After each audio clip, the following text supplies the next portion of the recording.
warahmatullahi wabarakatuh. Perkenalkan, nama saya Verika Nur Francisca, SHMH, salah satu dosen di program studi S1 Ilmu Hukum Fakultas Hukum Universitas Bakti Indonesia Banyuwangi.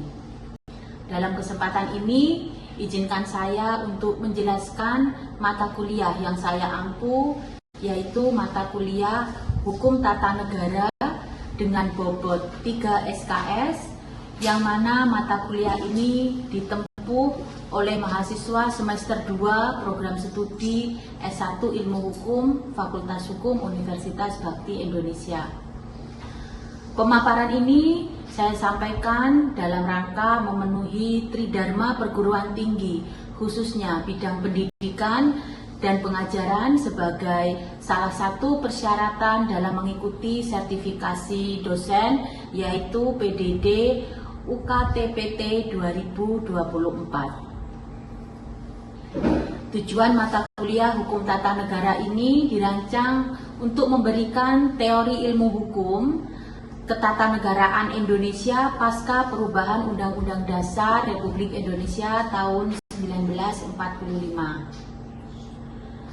Capaian pembelajaran mata kuliah ini, yang pertama, mahasiswa diharapkan mampu dan memahami serta menjelaskan tentang ruang lingkup hukum tata negara.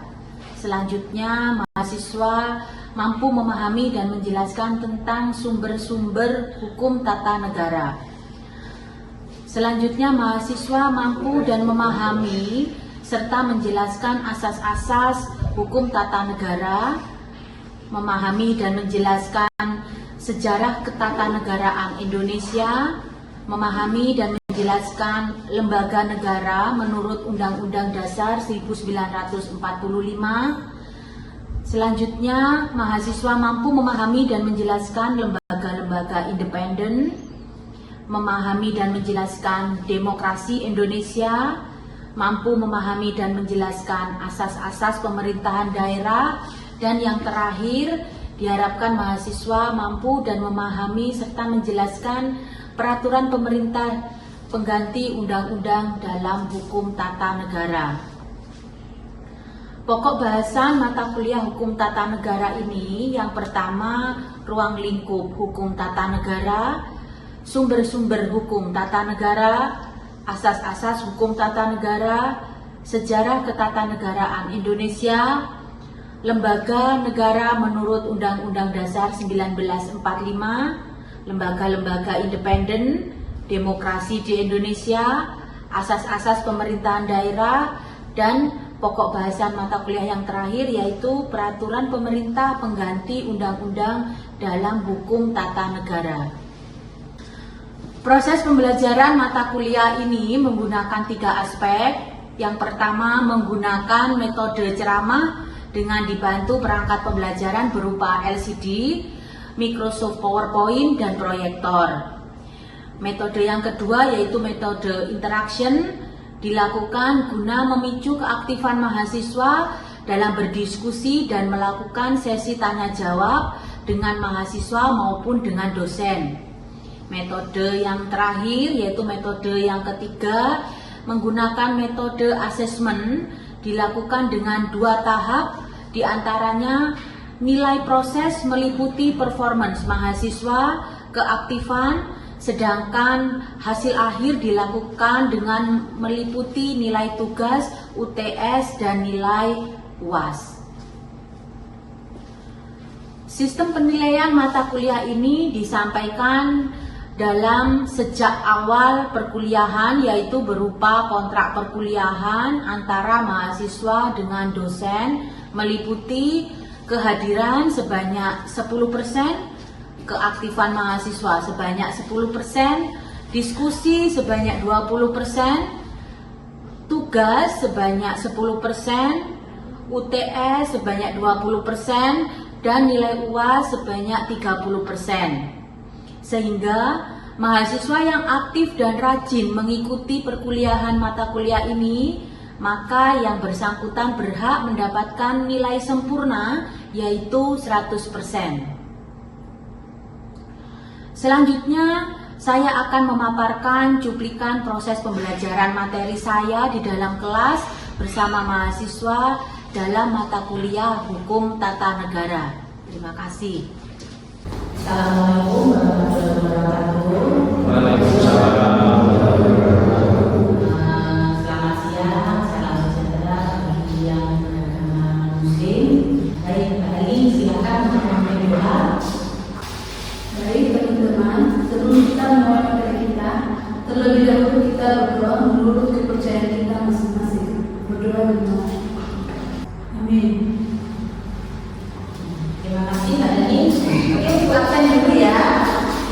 Firmansyah Purwanto, Diana Mariani Kabur, Felix Pulolo, ya, Elmi Fitriani Dani. Oke, untuk hari ini materinya adalah asas-asas hukum tata negara. Ya, itu boleh mengadakan kuis hari ini. Ya, oke. Seperti pertemuan pertama, bahwasanya memang untuk nilai keaktifan mahasiswa juga menjadi poin daripada nanti nilai akhir, ya. Oke, karena mata kuliah ini adalah mata kuliah hukum tata negara, ya. Pernah dulu pasti disinggung pada mata kuliah P3 atau PKI, ya. Apa arti daripada negara? Dan bisa jawab? Ya. Negara adalah satu kesatuan organisasi yang di dalamnya ada sekelompok manusia atau rakyat, wilayah permanen tetap, dan memiliki kekuasaan yang mana diatur oleh pemerintah yang berdaulat serta memiliki ikatan kerja yang memiliki tujuan untuk mengatur dan memelihara segala instrumen. Ya, negara itu adalah suatu kesatuan organisasi, ya, organisasi. Kalian ketika SMA juga pasti mengenal organisasi, ya, ada OSIS di universitas sendiri pun juga ada organisasi, ya, ada badan eksekutif mahasiswa, seperti itu, ya. Nah, organisasi itu pasti di dalamnya kan ada sebuah lembaga-lembaga, ya. Oke. Nah, kemudian tadi juga disampaikan Mbak Elmi bahwa mempunyai kekuasaan, kemudian juga diatur oleh pemerintah yang berdaulat. Ya, karena di situ mungkin kalian juga masih ingat unsur-unsur daripada negara, unsur-unsur dari negara ada 4, siapa yang ingat? Ya. Unsur-unsur dasar negara. 1 rakyat, Rakyat. 2 wilayah, Wilayah. 3 pemerintah yang berdaulat, Pemerintah yang berdaulat. 4 pengakuan dari negara lain. Pengakuan dari negara lain yang bersekali, ya. Jadi sebuah negara itu harus mengandung 4 unsur, ya. Ada wilayah, ada rakyat, ada pemerintahan, ya, pemerintahan yang berdaulat, ya, yang mengatur. Tadi itu Ibu sampaikan di depan lembaga-lembaga, ya, lembaga-lembaga negara yang mengatur. Kemudian ada pengakuan dari negara lain. Ya, kenapa harus ada pengakuan dari negara lain? Karena kalau negara itu tidak mendapat pengakuan dari negara lain, biasanya negara yang dijajah yang belum merdeka, otomatis kan kalau masih dijajah, masih belum merdeka, masih belum mendapatkan pengakuan dari negara. Ya, oke. Untuk kuisnya berarti untuk hari ini dijawab oleh Mbak Eli dan Mas Firmansyah. Oke, ya, baik. Sebelum menginjak ke materi ketiga, yaitu asas-asas hukum tata negara, mungkin ada yang masih ingat minggu lalu kita membahas tentang apa? Ya, Sumber hukum tata negara. sumber hukum tata negara, ya, betul sekali. Sumber hukum tata negara ada berapa? Yang masih ingat? Berapa? Ada 2. Sumber hukum apa? Materi sama formal. Material sama formil, ya. Formil, kalau formil sudah hukum tata negara formil itu ada 5, yaitu undang-undang, kemudian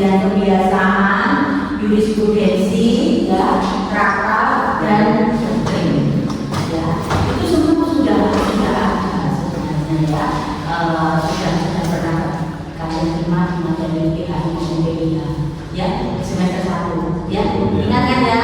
Oke, kita akan flashback belakang dulu sebelum kita menginjak ke materi hari ini. Baik, untuk materi hari ini izin berdiri ya. Ya, asas-asas hukum tata negara.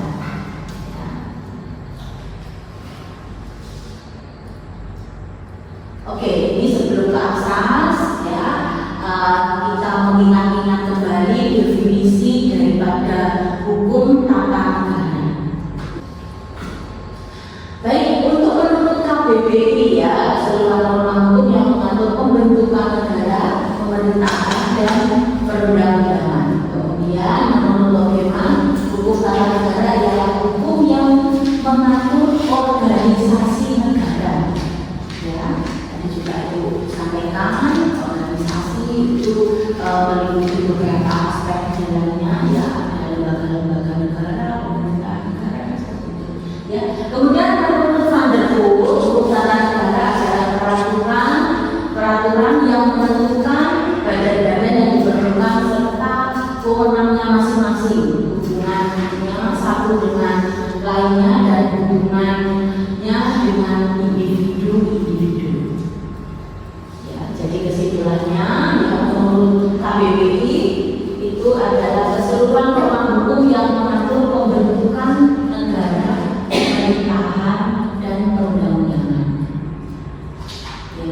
Ada juga yang menyimpulkan bahwasanya HTM atau hukum tata negara itu mengatur negara dalam keadaan diam, ya diam atau statis.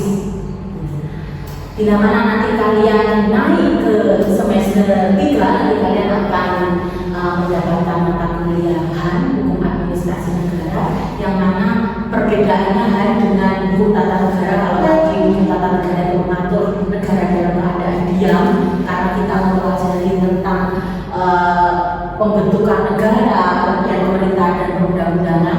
Namun nanti kalau dilihat kita mempelajari negara dalam keadaan bergerak atau dinamis. Ya, oke.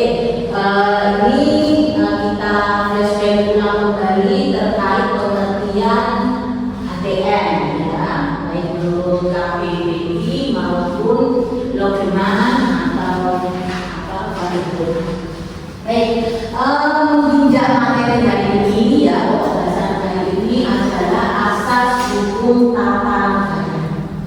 Ya, asas hukum tata negara di sini ada 5, ya ada 5 yaitu asas Pancasila, asas negara hukum, asas kedaulatan rakyat dan demokrasi, asas negara kesatuan dan asas pemisahan kekuasaan juga check and balances. Ya, ada 5 asas hukum tata negara. Ya, di sini asas hukum merupakan dasar pemikiran setiap hukum yang ada.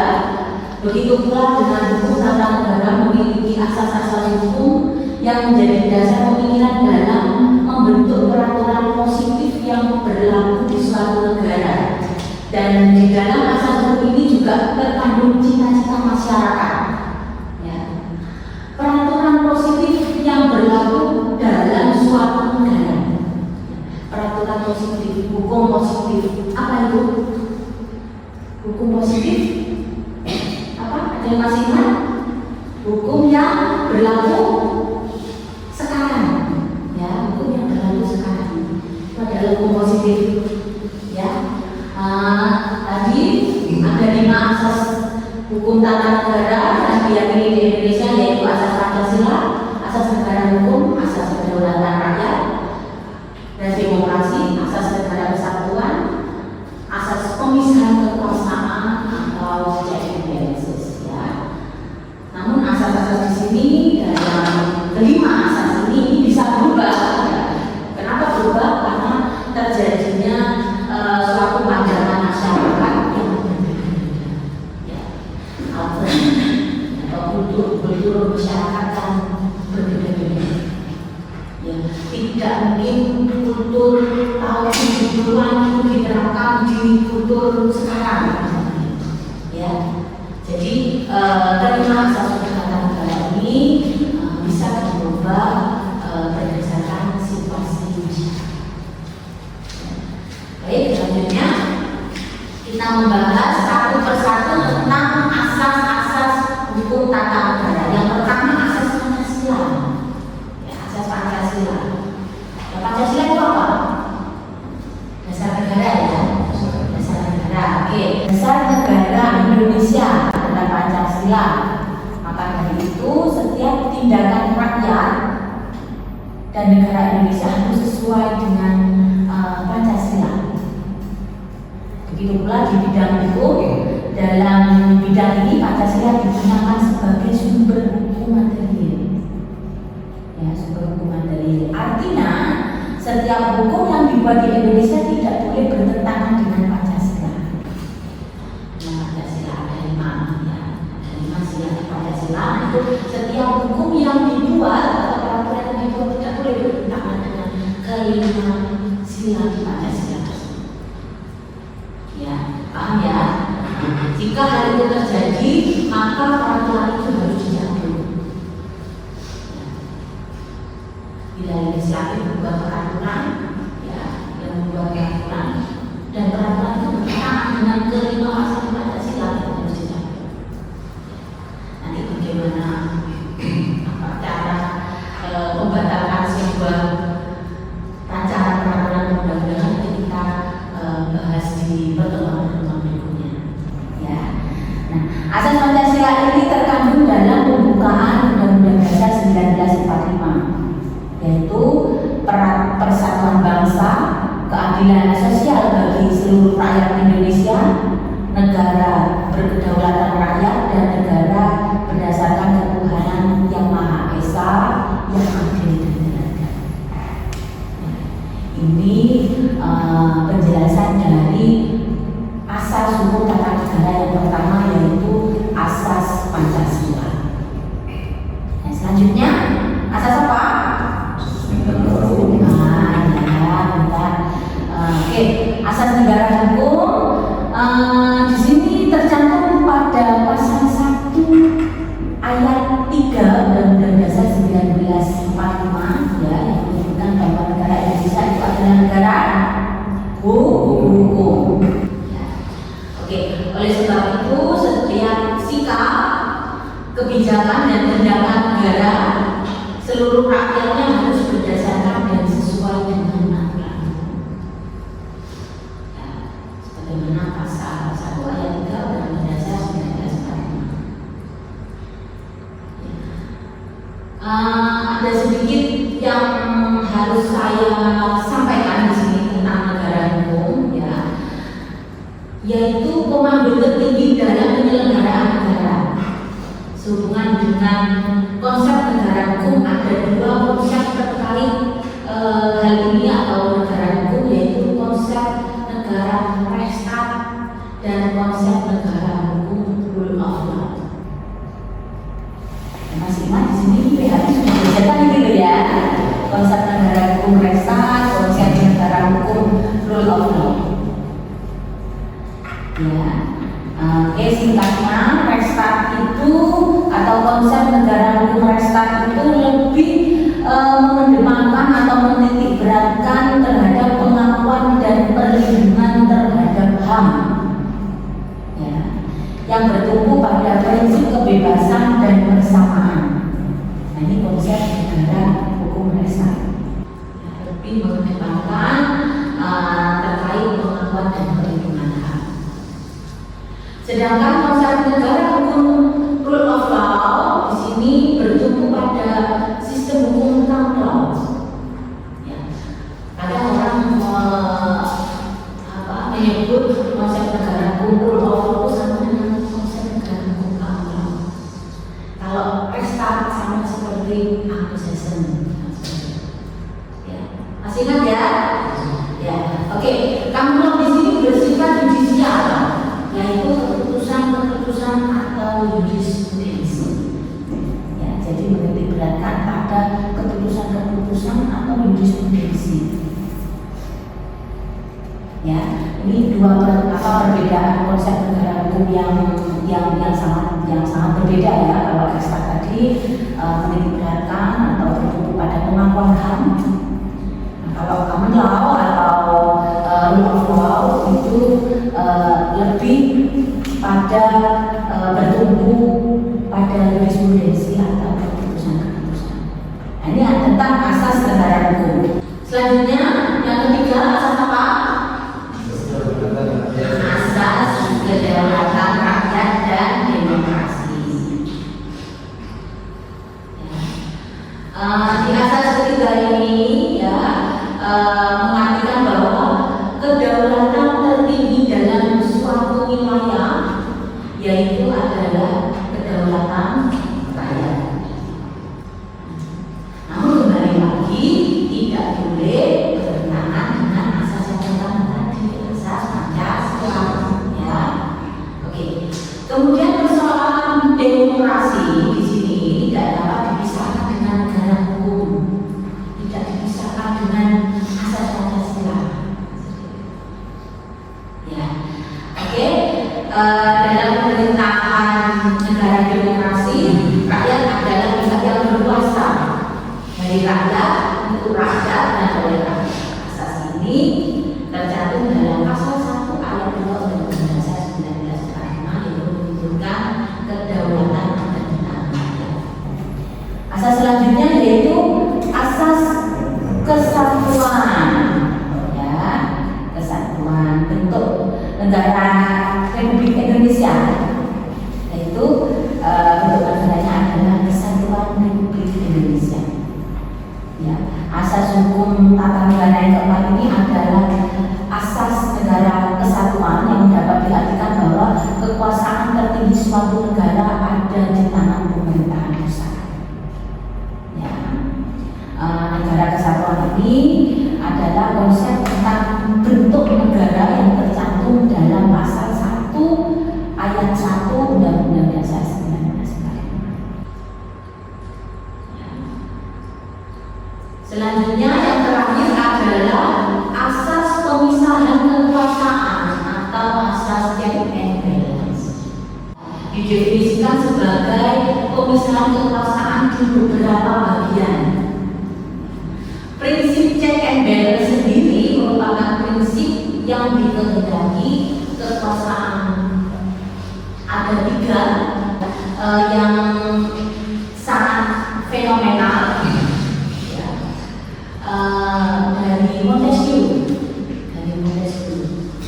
menyebutkan asas trias politika. Jaringan ya, oke, asas trias politika yaitu teori pemisahan kekuasaan yang ini sangat terkenal sekali, yaitu mendapat dari Montesquieu. Itu apa? Trias politika.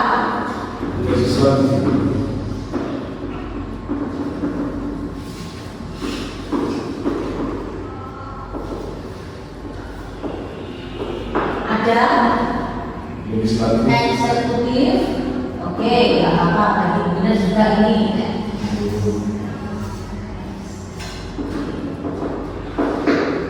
Legislatif, yudikatif. Eksekutif bertugas sebagai apa?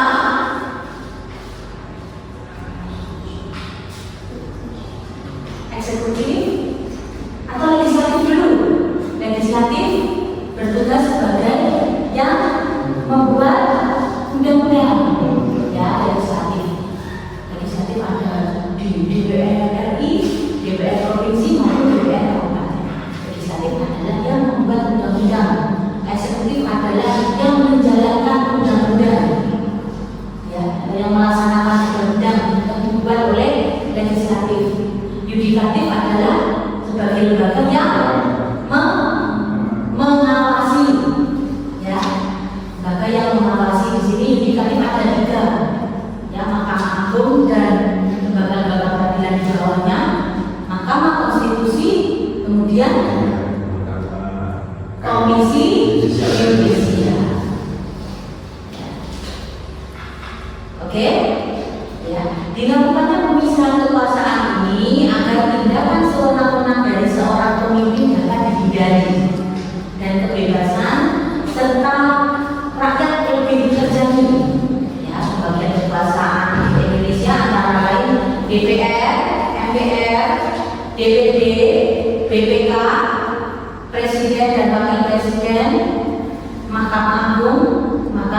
Konstitusi, Komisi Yudisial dan lembaga lainnya yang kewenangannya diatur dalam Undang-Undang Dasar 1945 serta lembaga lain yang diatur di dalam undang-undang. Baik, untuk pertemuan hari ini Ibu bisa akhiri. Mungkin ada yang mau bertanya? Ibu sekarang bertanya. Oh iya, siapa Mas? Namanya Mas? Mas Barnabas, Mas silakan bertanya. Kalau saya sengketa pemilu di sidang di mana? Di MK, Sengketa pemilu. sengketa pemilu. Biasanya kalau sengketa pemilu itu disidangkan di Mahkamah Konstitusi. Ya, di Mahkamah Konstitusi. Ya memang benar ya, karena kalian juga masih semester 2, jadi mungkin masih harus belajar bahwasanya PTUN itu apa, kewenangannya, kemudian Mahkamah Agung itu apa, Mahkamah Konstitusi apa. Di sini harus ada tadi kan untuk lembaga yudikatif ya sebagai lembaga yang mengawasi sistem pemerintahan itu ada 3 tadi, Mahkamah Agung, Mahkamah Konstitusi dan Komisi Yudisial. Terkait pertanyaannya Mas Barnabas itu tentang sengketa pemilu yaitu disidangkan di Mahkamah Konstitusi. Ya, jadi tugas dan kewenangan Mahkamah Konstitusi itu ada 4, ya, yaitu yang pertama menguji undang-undang terhadap Undang-Undang Dasar 1945, ya biasanya disebut judicial review. Kemudian memutus sengketa kewenangan lembaga negara dan kewenangannya yang diberikan Undang-Undang Dasar 1945. Kemudian selanjutnya memutus pembubaran partai politik, itu yang ketiga. Kemudian yang keempat adalah memutus sengketa pemilu. Ya, baik, sudah ya, sudah cukup pertanyaannya. Mungkin ada pertanyaan lagi? Sudah ya. Ya baik. Untuk pertemuan hari ini cukup sekian seperti biasanya. Silakan Mbak Ani memimpin doa. Teman-teman, sebelum kita mengakhiri kali ini, mari kita berdoa menurut kepercayaan kita masing-masing. Amin. Ya baik, cukup untuk perkuliahan di pertemuan kita hari ini. Sampai jumpa di pertemuan selanjutnya minggu depan. Semoga mahasiswa selalu sehat, ya, tetap semangat dalam menjalankan tugas dan pekerjaannya sampai selesai. Terima kasih.